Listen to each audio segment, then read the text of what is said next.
दोस्तों यहाँ तक की जो कहानी थी वो आप सब ने देखी, लेकिन जो हाथी का किला है उसकी असलियत क्या है, उस पर काम कर रहे हैं जगदीश सैनी जी। काफ़ी समय से इन्होंने काम किया है, ये हिस्टोरियन है।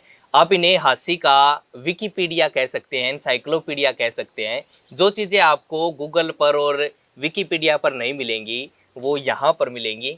जगदीश जी मेरे साथ है और असलियत क्या है वो सारे सवाल इनसे मैं पूछूंगा। एक एक चीज के बारे में हम डिस्कस करेंगे कि किले के अंदर जो चीज है कितनी बातें फैली हुई हैं जो गलत है, लेकिन हर जगह आपको वही मिलेगी। और कई बार झूठी बातें भी बार बार देखने से आपको वो सच लगने लग जाती हैं, लेकिन असलियत जो है वो कुछ और होती है।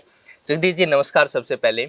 और मैंने सभी दर्शकों को वीडियो दिखाई जो बातें अभी नेट पे मौजूद है। हर जगह वही है कि ये किसने बनवाया था, इसके अंदर क्या है, तो सारी चीजें। सबसे पहले तो यही कि जो किला है जिसे अभी देखा सबने, वो बनवाया किसने था असल में? मैं सबसे पहले तो आपकी एक भ्रांति दूर कर देता हूँ कि पृथ्वीराज चौहान का किला, क्योंकि ये किला हाथी में इसलिए इसका नाम पृथ्वीराज चौहान का किला रखा हुआ है। वास्तव में पृथ्वीराज चौहान के समय में जो किला था वो बरसी दरवाजे से शुरू हो जाता है और ये पूरा शहर, चार दीवारी में जो शहर था वो किला हाथी कहलाता है। अच्छा। उस जमाने में ये किला नहीं था जो वर्तमान में आप देख रहे हो, पूरा शहर ही किला था। उसके दो हिस्से थे, जो एक तो इस किले के नीचे है और एक शहर का है। तो वो आकार कैसा था वो अभी शोध का विषय है, उसके ऊपर प्रॉपर हमारा अनुमान है वो ऐसा था। तो अब मैंने आपको बताया कि बरसी दरवाजे से अंदर का पूरा शहर पृथ्वीराज के जमाने में किला था और ये शहर पृथ्वीराज चौहान से भी बहुत पहले से 2-2.5 साल पुराना ये शहर है। और भी ज़्यादा इसकी खोज करेंगे तो इसकी लिंक जो है सिंधु घाटी सभ्यता से मिलता है, कुछ प्रमाण हमें बीच में मिले हैं ऐसे। तो ये बात आई कहाँ से? पृथ्वीराज चौहान का हाथी से क्या लेना देना था? पृथ्वीराज चौहान का हाथी से नहीं, पृथ्वीराज चौहान राजपुताना जो क्षेत्र था उसका बहुत बड़ा एक सम्राट था, जिसमें दिल्ली उस जमाने में इसको हासीनी आसिका बोलते थे। हासी और आसिका पिंजौर तक का क्षेत्र, इधर लाहौर और मुल्तान तक का या गजनी तक का क्षेत्र पृथ्वीराज चौहान के पास था, क्योंकि हासी मेन ट्रेड रूट के ऊपर था। नॉर्थ से उत्तर से दक्षिण और पश्चिम से पूर्व की तरफ मगध तक जो रास्ता जाता है उसके बिल्कुल सेंटर में पड़ता है।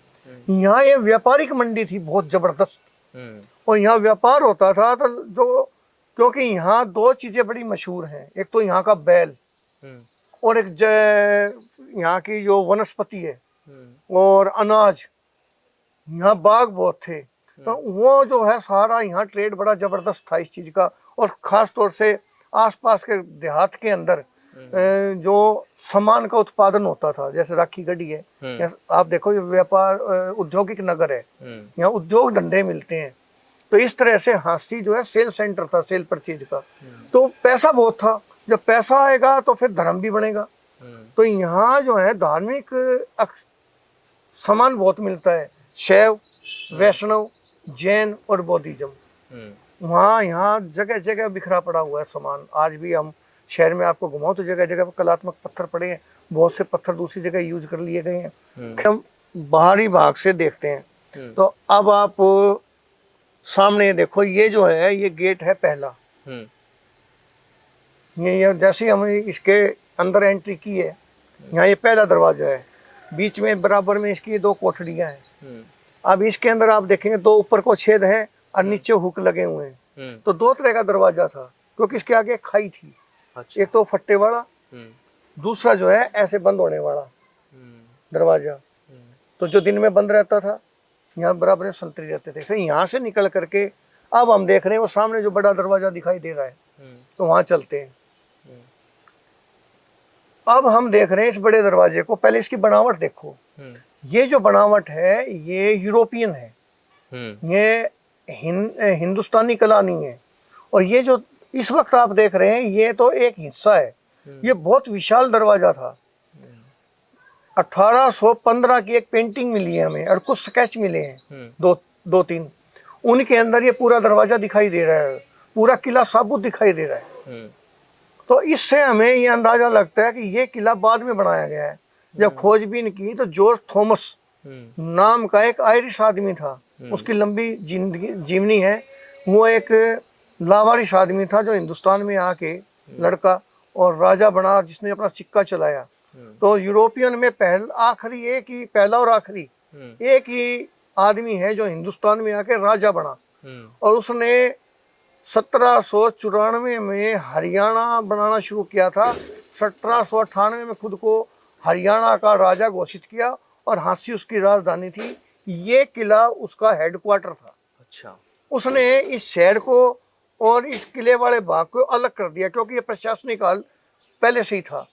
तो उसने इसको अलग करके शहर को 2 टुकड़ों में बांट के बीच में से खाई खुदवा दी। उसका एक कारण था इसकी ऊंचाई इतनी ऊपर ले जाने का, और मिट्टी चढ़वाई उसने आसपास से। तो इसके किले के चारों तरफ आप देखोगे बहुत से तालाब अब तो बंद हो गए हैं। तो हमने अपने बचपन में चारों तरफ इसके बहुत तालाब देखे हैं। और ये खाई की मिट्टी ये सारी ऊपर चला डाल दी गई। तो इसको ब्लॉक्स बना बना के मिट्टियाँ डाली, जो पुराने भवन थे उनमें मिट्टियाँ डाली। तो ये जो है मिट्टी खिसके ना, और बहुत आलीशान उसने किला बनाया। कारण क्योंकि उस जमाने में तोप आ चुकी थी, तो तोप के गोले उनको नुकसान ना पहुंचाएं, उससे बचने के। तो लास्ट की जो लड़ाई है उसमें इस किले ने उसको काफी फायदा दिया है। इसी चीज से तोप के प्रहारों से बच, वो अलग चैप्टर आ जाएगा। खैर, जब उसने ये किला बना लिया, झांसी को राजधानी बनाई, यहाँ से उसने अपना राज कायम किया। और वो एक अद्भुत पर्सनैलिटी था हिंदुस्तान की, हरियाणा की, झांसी की नहीं, पूरे वर्ल्ड की। जब आप उसका चरित्र पढ़ेंगे, उसकी जीवनी पढ़ेंगे, तो आपके रोंगटे खड़े हो जाएंगे। ऐसा एक पुरुष भी इस धरती पर हुआ है। अब हम देखते हैं कि इसके दोनों साइड में, इसके दरवाजे के ये जो अंदर खाने बने हुए, इसमें संतरी रहते थे। और आप अंदर जाने के बाद एकदम इसकी ऊंचाई देखते हो, तो ये तो अब तो टूट चुका है। उस दौरान यहाँ क्या था क्या नहीं था वो तो हम अनुमान नहीं लगा सकते। खैर, यहाँ से एक ऊंचाई स्टार्ट हो गई है, क्योंकि मुझे लगता है पहले ये किला इसी रूप में बनाया गया था। लेकिन जब उसने देखा कि नहीं, किले का भाग ऊंचा होना चाहिए, तो गेट घाट बन चुके थे, चारों तरफ संतरी चौकी बन चुकी थी। तो उन्हें दोबारा जो बीच का भाग है इसको ऊंचा उठवा के इसको किया, तो इसलिए अब ये ऊंचा भाग दिखाई दे रहा है। यहाँ से जब हम ऊपर आते हैं तो ये जो आपको बिल्डिंग दिखाई दे रही है, इसको बोलते हैं बारादरी। कुछ लोग इसको कह देते हैं गुड़साल। आपने पढ़ा भी होगा, देखा भी होगा, कई जगह लोग भ्रांतियों में। गुड़साल नहीं है, ये एमनेशन डिपो है। उस जमाने में गोला बारूद रखने की एक जगह है। इसका बाकायदा विस्तार से यहाँ आने वाले यात्रियों ने वर्णन किया है। लॉर्ड हेस्टिंग कैलकटा से स्पेशल झांसी और इस किले को देखने के लिए एक लंबी यात्रा करके यहाँ आया था। उसका बहुत बड़ा काफिला रुका था, उसकी पेंटिंग हमें मिली है। तो वो 3-4 दिन यहाँ रुका है। तो उसने इस किले के बारे में बहुत विस्तार से लिखा है कि ये कितना अद्भुत है। और वो कह रहा है कि उस आदमी का बनवाया हुआ एक नायाब चीज़ है, जो थॉमस की। क्योंकि वो उस समय देख रहे थे यूरोपियन ऐसा कौन था जो राजा बना, और जिसे पूरा मतलब लोग थर्रा गए थे आने वाले समय में। और इतनी लंबी उसने लड़ाई लड़ी, वो हारा नहीं। खैर, अब जो ये बारादरी जिसको बोलते हैं, गुड़साल नहीं है, ये एमनेशन डिपो। इसके अंदर अलग अलग आप जगह देखोगे तो अलग अलग तरह के गोले रखे जाते थे। लोहे के भी थे, पत्थर के भी थे, फूटने वाले भी थे, निग्गर भी थे। इसी तरह से बारूद रखा जाता था। बारूद रखने के लिए थोड़ी ठंडी जगह चाहिए, तो ऊपर गर्मी ज़्यादा है तो थोड़ी ठंडक रहे, इसलिए इसको नीचा बनाया गया है। आप बाहर देखेंगे पानी निकलने की भी जगह उन्होंने बनाई हुई है। तो ये एक्चुअल के अंदर एमनेशन डिपो है। ईस्ट इंडिया कंपनी के समय में कुछ समय के लिए इसके अंदर अनाज का डिपो भी रहा है, क्योंकि बाद में हम बचपन में कई जगह इसके कोनों में अनाज हमारे को दिखता था। और कुछ समय के लिए इसको 1857 के आसपास इसको जेल के रूप में भी प्रयोग किया गया है। और ये जो किला के ऊपर जितनी बिल्डिंगें थी, ये 1858 तक बिल्कुल साबुत था। ऊपर बिल्डिंगें भी थी इसकी ओर। ये जो है पानी का हौज है, क्योंकि मीठा पानी नहीं मिलता और एक हाइट के ऊपर है, तो पानी का क्या होगा, तो वाटर रिसोर्सेज का यूज करना। तो इसको बहुत नायाब उसकी एक सोच मानी गई है कि बरसात के पानी को इकट्ठा किया जाए। तो आप ये देखेंगे कि इसकी जो इधर वाली नाली है, इसके अंदर से पानी अंदर नीचे जा रहा है, इकट्ठा हो रहा है। ऊपर से आप इसको चढ़ करके देखोगे तो निशान है, ये ढका हुआ रहता था।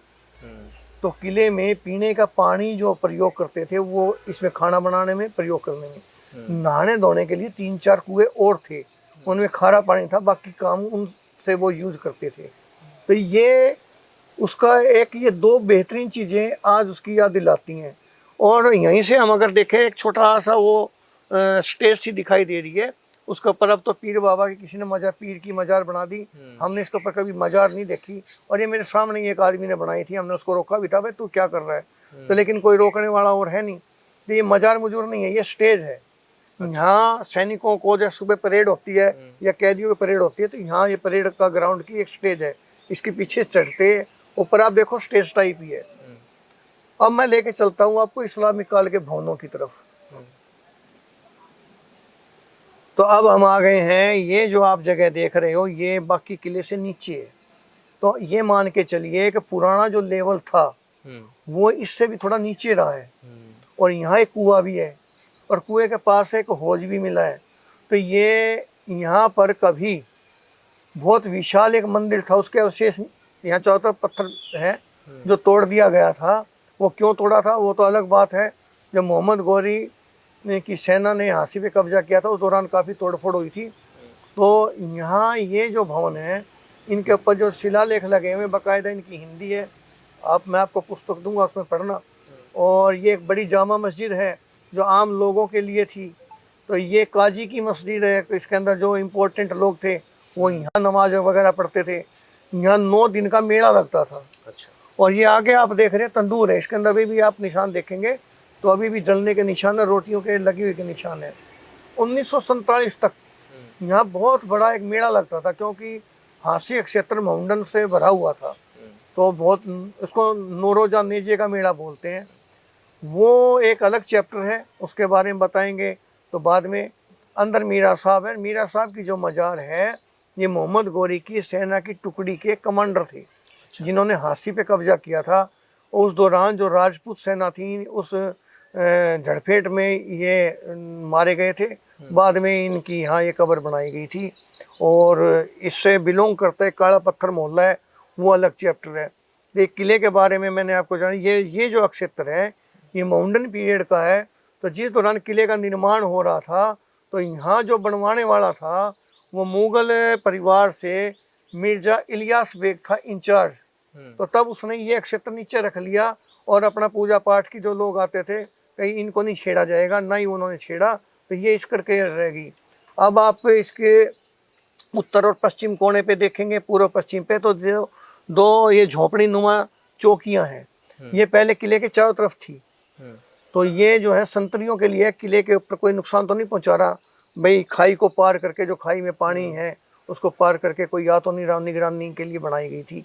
तो इस तरह से ये किला जो है ये 1794 से लेकर के 1798 तक कंप्लीट हो गया। 1798 में उसने अपने आप को शाह आलम हरियाणा डिक्लेयर कर दिया था, अपने नाम का सिक्का चलाया था। विस्तार से आप हमारे शोध ग्रंथ जो किताब है इसमें आप पढ़ लेंगे। तो ये वास्तव में जो ये वर्तमान किला है, ये जॉर्ज थॉमस का है, जिसके नाम से झज्जर के पास एक कस्बा है जॉर्जगढ़, जिसको आज जहाजगढ़ कहते हैं। उसी की एक कोठी है हिसार में, जिसको जहाज कोठी कहते हैं। एक्चुअल में जॉर्ज कोठी है। उस कोठी के अंदर उसके नाम का शिलालेख भी पड़ा हुआ है, जिसके ऊपर बाकायदा लिखा हुआ है सब कुछ। तो 1796 में लिखा हुआ है और जॉर्ज थॉमस लिखा हुआ नाम, और अंग्रेजी में उसका नाम लिखा हुआ है, और एक उसकी मोहर भी लगी हुई है, जो वो मोहर बना लगाता था अपने, वो भी उसके ऊपर छपी हुई है। इस तरह से ये एक संक्षिप्त सी मैंने आपको थोड़ा सा इतिहास की आपको जानकारी दी है। पृथ्वीराज चौहान और मोहम्मद गौरी की 2 बार यहाँ लड़ाई हुई है पृथ्वीराज राष्ट्रों में, इसका बाकायदा पूरा विवरण है। एक लड़ाई में पृथ्वीराज चौहान ने खुद ने हिस्सा लिया था और मोहम्मद गौरी को 2 बार यहाँ पकड़ा गया था। दोनों बार वो अपनी माफ़ी मांग के जान बचा के भाग गया था। और एक बार मोहम्मद गौरी के जो एक भाई था, चाचे का लड़का था मिहिर हुसैन, उसको हांसी का किलेदार भी बनाया था पृथ्वीराज चौहान ने। तो वो चैप्टर है कि यहाँ उस जमाने के अंदर आपस में नफरत नहीं थी। वो नफरत एक दूसरे लड़ाई होती थी तो होती थी, क्योंकि ये भी जो सेकंड वार के अंदर 1192 में यहाँ तक मिलता है। पृथ्वीराज चौहान को जब मोहम्मद गौरी ने बातों में उलझा लिया था, वो उसका कहना मान गया था, लेकिन अचानक उन्होंने धोखा करके लड़ाई करके उसको मारा था।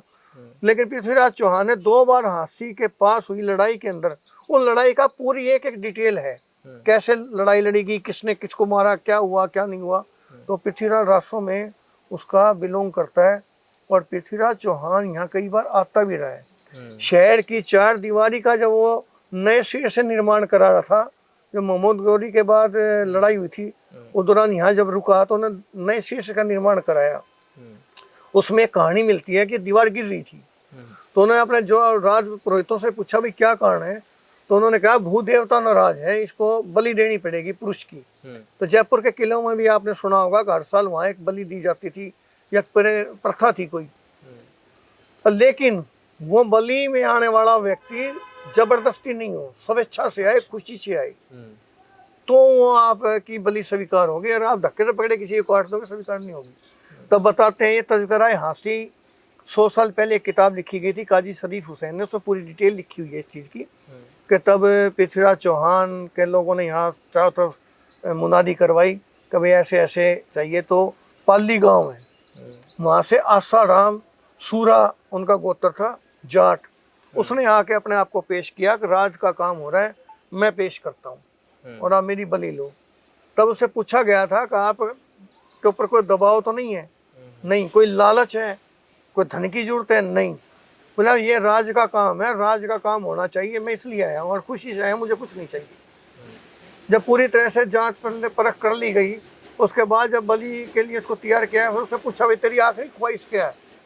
तो उन्होंने कहा मेरी आखिरी ख्वाहिश एक है, ये जो बस्ती है इसका नाम मेरे नाम पे रख देना। अच्छा। तो उसको फिर उस दीवार के अंदर चिनवा दिया गया और फिर वो दीवार बगैर किसी बाधा के तैयार होगी। तो वो पृथ्वीराज चौहान ने उस टाइम पे इस बस्ती का नाम रखा 80। तो एक कहावत आज भी हमारे देहात में कही जाती है, 80 आसा जाट की गढ़ पिथौरा राय। मतलब किला जो है, ये किला नहीं, वो पूरा शहर। किला तो है पृथ्वीराज चौहान का, तो उसका दूसरा नाम राय पिथौरा था पृथ्वीराज चौहान का। लेकिन ये 80 जो शहर है इसका नाम 80 है, ये आसा जाट के नाम से है। तो ये ख्यात आज उस किताब में लिखी हुई है और हमारे देहात में मिलती है। तो इस प्रकार से ये हांसी एक बहुत हिस्टोरिकल शहर है। इसका तो एक एक कण जो है हिस्टोरिकल है। आप कहीं भी चले जाइए, किसी भी जगह गली मोहल्ले, दरवाज़ों का इतिहास अलग है। यहाँ दरगाह चार कुतुब का इतिहास अलग है, यहाँ गढ़सिद्धा गंज शहीदान है उसका इतिहास अलग है, यहाँ के मंदिरों का इतिहास अलग है, समाधा मंदिर है। तो लेकिन ये आज हाशिए के ऊपर है। तो आपके इस माध्यम से मैं सरकार से एक निवेदन करना चाहता हूँ कि हांसी हरियाणा का बहुत हिस्टोरिकल सिटी है। अगर वो इसके ऊपर प्रॉपर ध्यान दे तो यहाँ टूरिज्म बहुत बढ़ सकता है। और इसकी एक एक चीज़ को बताने वाला और इसके बारे में सही जानकारी दी जाए तो आप समझेंगे कि ये एक अद्भुत शहर है। ये है इस किले के बारे में, जॉर्ज थॉमस के बारे में। ये आज जब आप देखेंगे तो आपको पूरा पता लग जाएगा जॉर्ज थॉमस कौन था, हिंदुस्तान में कैसे आया, कैसे राजा बना। आपको जान के ताज्जुब होगा कि पानीपत की चौथी लड़ाई इसके कारण रुकी थी। अच्छा। किसी को नहीं पता पानीपत में एक चौथी लड़ाई भी होने वाली थी। अहमद शाह अब्दाली का पोता जुमान शेख बहुत बड़ी सेना लेके आया था और लाहौर से वापस चला गया था जब इसका पता लगा कि ये पानीपत के मैदान में मराठों का साथ देने पहुंच चुका है। और इसके बाद जब इसके साथ लड़ाई शुरू हुई जहाजगढ़ के अंदर, 2 महीने वहाँ सिर्फ 10,000 सैनिक इसके पास थे और 50,000 सैनिकों से साथ ये 2 महीने जूझता रहा, लेकिन कोई इसको हरा नहीं सका। तो उसके बाद 1 महीना हांसी में चली, लास्ट में आके इसे समझौता करना पड़ा, लेकिन इसको हरा नहीं सके।